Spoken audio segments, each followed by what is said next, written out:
हरिद्वार के श्यामपुर और गाजीवाली गांव के बीच बना ये खंडरनुमा जो बिल्डिंग इस वक्त नज़र आ रही है, इसका इतिहास सीधे सीधे सुल्ताना डाकू से जुड़ा हुआ है। सुल्ताना डाकू जो 20वीं सदी की शुरुआत में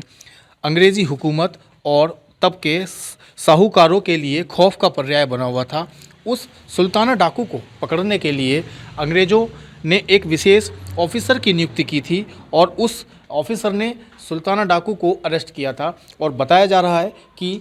सुल्ताना डाकू को इसी श्यामपुर क्षेत्र के इसी जेल में, इसी थाने में रखा गया था। ये जो बिल्डिंग है ये अपने आप में आज ज़रूर ये बिल्डिंग खंडरनुमा नज़र आती है, लेकिन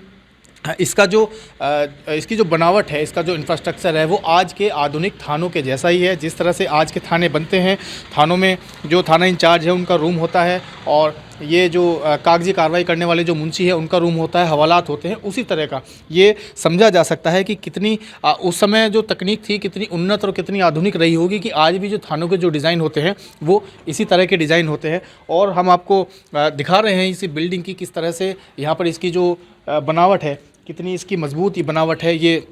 जेल है, ये हवालात है। इस जेल के अंदर ही तब के जो बंदी थे, जो कैदी थे, उनको रखा जाता था। और ये हवालात यहाँ पर बना हुआ है और हवालात भी जो यहाँ की जो दीवारें हैं, कितनी मोटी कितनी चौड़ी यहाँ की दीवारें हैं और किस तरह की जो बनावट है इसकी, जिस तरह से तब जो भी बिल्डिंग मटेरियल, जो भी भवन निर्माण में जो सामग्री इस्तेमाल की जाती थी वो सब यहाँ पर अच्छे दर्जे की यहाँ पर की गई है। तो ये तस्वीरें दिखाने का जो हमारा उद्देश्य है, तस्वीरें हम क्यों दिखा रहे हैं, क्योंकि जो पर्यटन विभाग है, पर्यटन विभाग इस तरह की योजना बना रहा है कि जो ये पूरी जो बिल्डिंग है जिसका इतिहास तब के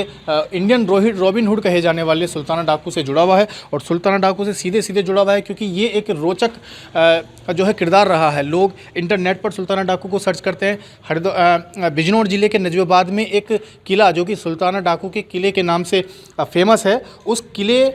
को जो है उसको देखने के लिए बहुत ज़्यादा बड़ी संख्या में लोग पहुंचते हैं। तो लोगों की रुचि इस तरह के किरदार में रहती है, इसलिए पर्यटन विभाग एक ऐसी योजना बना रहा है कि जो एडवेंचर टूरिज़्म है, जो कि झिलमिल झील के पास से एडवेंचर के लिए जो जिप्सी चलती हैं, उससे किसी तरह से इस स्पॉट को लिंक किया जाए और लोग जो तीर्थ के यहाँ पर टूरिज़्म के लिए आते हैं, वो जो एडवेंचर टूरिस्ट के लिए भी आते हैं, जो उनका जो अनुभव है वो और भी रोचक बन सके, रोमांचक बन सके। इस तरह की योजना जो पर्यटन विभाग है वो बना रहा है। तो अगर पर्यटन विभाग की योजना अगर ये कामयाब होती है तो आने वाले कुछ समय में इस जगह को संरक्षित किया जाएगा, इसको और भी ज़्यादा व्यवस्थित किया जाएगा और जो लोग हैं जो जंगल की सफारी के लिए पहुंचते हैं वो इस जगह पर भी आ सकेंगे और एडवेंचर टूरिज्म का लुत्फ़ उठा सकेंगे। हाँ जी, अंग्रेज़ों के ज़माने में थाना यहाँ पे था, इसमें सुल्ताना डाकू इस टाइम पे बंद हुआ था और इसी में उसको ला करके बंद किया गया था।